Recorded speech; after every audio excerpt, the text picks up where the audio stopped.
That of the unconfirmed report of an unprecedented chemical attack near Damascus in Syria. The UK is demanding the issues immediately taken to the UN Security Council, while the Arab League says the incident should be investigated at once. And let's now talk more about this with reporter and international affairs analyst Patrick Henningsen. Patrick, welcome to RT. Good to have you with us.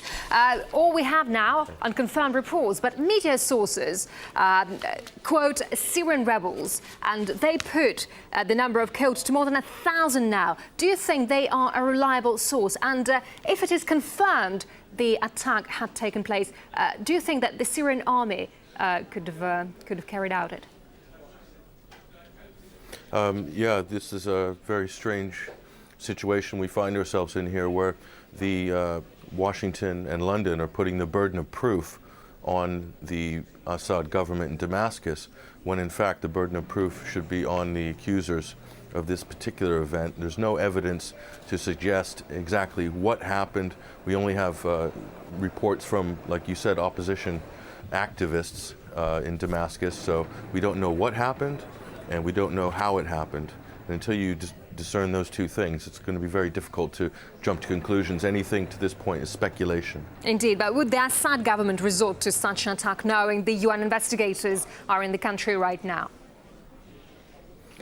Well, it's funny. The Reuters report came out saying, obviously, that they cannot confirm independently these events. And Jane's International also reported to Reuters that it doesn't make any sense for the Syrian government to deploy a chemical weapon only miles away from the very hotel that the UN weapons inspectors have booked into only a few days ago.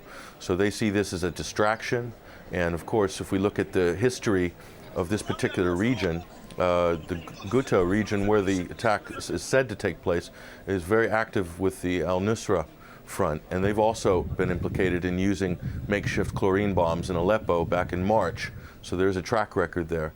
The evidence, unfortunately, does not stack up with these present claims of the Syrian government perpetrating these attacks. Yeah, but it's still clear why fingers are being pointed at the government, at the Syrian government, because this is the government which has chemical weapons, don't they?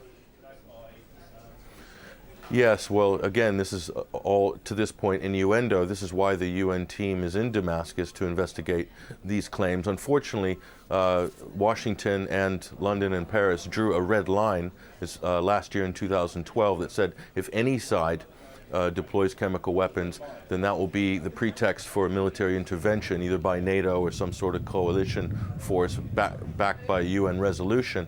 And of course, who benefits from a chemical attack in Syria? Well, the opposition benefits. It's quite obvious. The Syrian government does not benefit. The opposition benefits because this will be the key to unlock the airstrikes and bombing campaign over Syria a la Libya. The opposition would like a Libyan-style coalition with NATO in order to force the regime out of power in Damascus. So they clearly benefit from any reports of a chemical attack in Syria. And Al Arabiya puts the number of killed at more than 600, while other mainstream media talk about just dozens of victims. Why is there such a difference? Well, I believe you have to also consider the source. I believe Al Arabiya has certain affiliations with certain Gulf states who might also have an interest in this particular conflict already. So you might see more exaggerated reports on certain sides.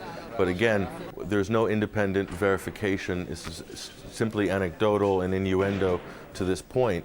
So we can't, you know, it's pure speculation exactly what has happened. Sure. So, but the timing of it is very suspect, I have to say. Indeed. All right. Reporter and international affairs analyst Patrick Henningsen. Patrick, thank you very much indeed. Thank you.